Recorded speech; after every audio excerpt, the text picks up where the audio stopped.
Bonjour, bienvenue sur Comment fait-on, heureux de vous retrouver pour une nouvelle recette. Aujourd'hui, nous allons réaliser ensemble un tiramisu salé brioché au crabe. Vous allez voir, c'est très simple à faire et c'est délicieux. On a besoin de 100 g de miettes de crabe ou de morceaux de crabe. Vous savez, soit vous l'achetez frais, soit vous l'achetez en boîte. De 75 g de fromage de chèvre, mais ça je vais le prendre après. Un pamplemousse entier, je vais vous expliquer après. Moi j'ai pris un petit peu d'avance, mais je vais vous expliquer comment on fait des suprêmes. On a besoin de 75 g de chèvre frais et de 5 centilitres de crème liquide entière et un petit peu de poivre. On aura besoin également de 2 tranches de pain brioché. Alors moi c'est de la brioche carrément que j'ai fait moi-même et dont je vais me servir. On aura besoin d'un petit peu de jus du pamplemousse et puis c'est tout. On a besoin que de ça pour faire la recette. C'est parti, je vous explique comment faire les suprêmes et après on fait la recette. Alors, pour les suprêmes, un suprême c'est ça. Vous voyez, c'est la partie noble du pommelos. Alors j'ai dit un pamplemousse, mais en fait c'est un pommelos. Les pamplemousses, on a plus de mal à en trouver, surtout à cette époque. Donc là c'est un pommelos à chair rose. Et on obtient le suprême, c'est ce morceau. Alors moi je vais le mettre entier, je m'en servirai pour après. Ça c'est un deuxième que je me suis servi pour faire une autre vidéo. Mais ça c'est une autre histoire. Mais comme ça va me permettre de vous expliquer comment faire. Donc dans un premier temps, on enlève la partie peau, la partie dure, vous voyez, en venant bien enlever la partie blanche, parce que celle-là elle est pas bonne, en tout cas surtout pour faire les suprêmes, et on va pas la déguster. Donc on enlève parfaitement cette partie. Je vais essayer d'aller un petit peu rapidement pour éviter que la vidéo dure trop longtemps. Et pour faire le suprême, il suffit juste, vous voyez, on découpe le morceau où il y a la peau là d'un côté et le morceau où il y a la peau là de l'autre côté. Et on obtient un délicieux suprême. Là, il est un petit peu abîmé celui-là, mais je vais le faire comme ça. On va bien voir les peaux. Alors, vous voyez, j'ai un petit peu de blanc, donc c'est un petit peu plus ferme. Hop, là, il reste encore un petit peu de peau. Vous voyez, là, on a un petit morceau. Et là, je vais venir le chercher. Voilà. Et là, on a un super suprême. Une fois que l'on a fait ça pour la recette, il suffit juste de les découper en petits morceaux, comme ça, en petits carrés. Et en fait, on utilise le suprême, c'est juste pour que ce soit plus simple à déguster et qu'on n'a pas de résistance avec la peau qui pourrait être un petit peu dérangeant. Comme on a besoin du pamplemousse entier, une fois que vous avez fini de lever les suprêmes, vous essorez parfaitement votre pamplemousse pour récupérer le jus qu'on aura besoin pour venir imbiber un petit peu notre pain brioché, ou en tout cas moi pour ma brioche. Moi en l'occurrence, je m'en occuperai après. On va faire notre petite préparation avec le chèvre frais. Alors moi j'ai pris du chèvre frais, mais on pourrait prendre du fromage frais à base de lait de vache. Moi j'aime bien le chèvre frais, donc du coup ça me va très bien. Mais on pourrait, il faut un fromage frais, mais on n'est pas obligé que ce soit forcément du chèvre ou du brebis. Et ah bah oui, si j'enlève pas le couvercle, ça va pas marcher. C'est du direct.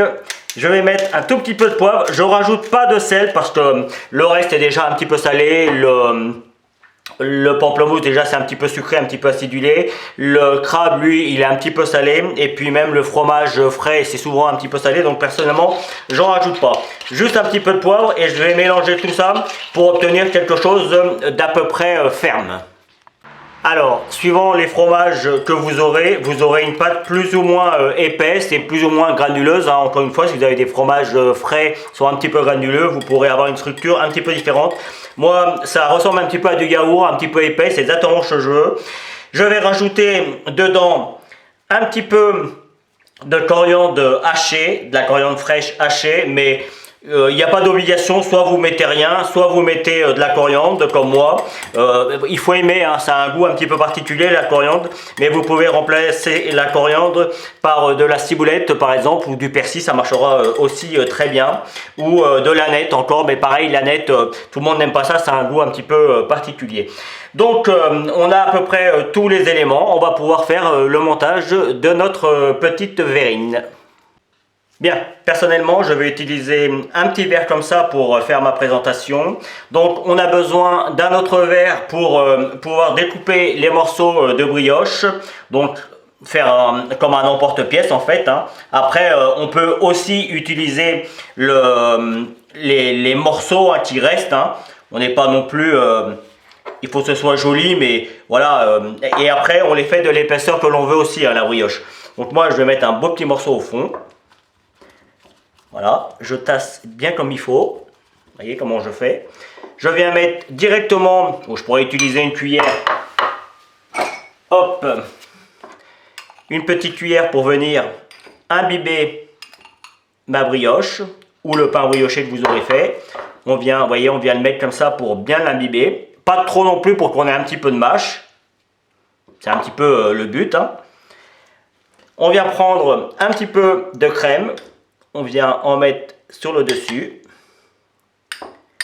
En fait, après, c'est du montage. Hein.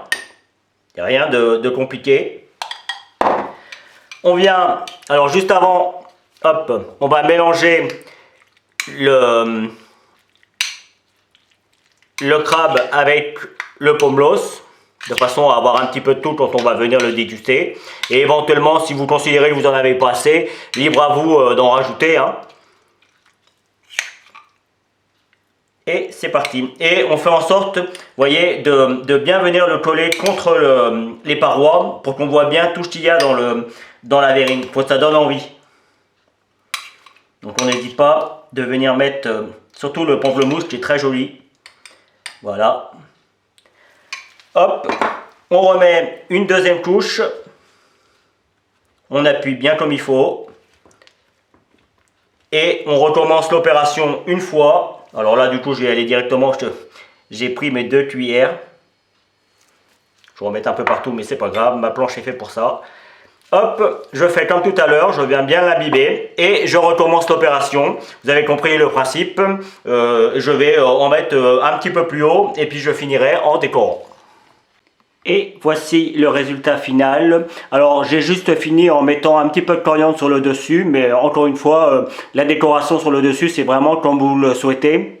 J'insiste sur le fait que c'est une recette pour 2 personnes, donc avec tout ce que je vous ai, tout ce que j'ai fait, vous en avez assez pour faire environ 2 verrines comme celle-ci. Moi, j'ai mis de la brioche assez épaisse. On pourrait mettre, parce que j'aime bien le mélange du sucré salé. Je trouve que c'est pas mal. Et puis de cette manière, ça permet de bien imbiber également, parce que ça, il faut le laisser au froid pendant au moins 1 heure ou 2 pour que tous les ingrédients se mélangent bien. Donc, je trouve qu'en mettant une tranche un petit peu plus épaisse, c'est meilleur. Mais si vous voulez réduire un petit peu la préparation, vous pouvez mettre des couches plus fines de brioche. Là encore, c'est un choix. Donc, mais c'est pour environ 2 à 3 personnes, hein, suivant. Mais vous pouvez aussi faire des petites verrines comme ça et puis mettre un petit peu de préparation dans une assiette à côté pour ceux qui en veulent un petit peu plus. En tout cas, vous avez pu le constater. C'est une recette qui se fait en 5 minutes, c'est, je vous garantis, délicieux. Je suis certain que vous allez adorer. En tout cas, moi j'ai pris beaucoup de plaisir à réaliser cette recette. Je vous remercie pour votre fidélité, pour tous ceux qui me suivent au quotidien. Merci à ceux qui arriveront et qui s'abonneront en regardant cette vidéo. J'espère que les prochaines et que les anciennes de mes recettes leur plairont. Et je vous dis à tous et à toutes un grand merci et à bientôt. Salut!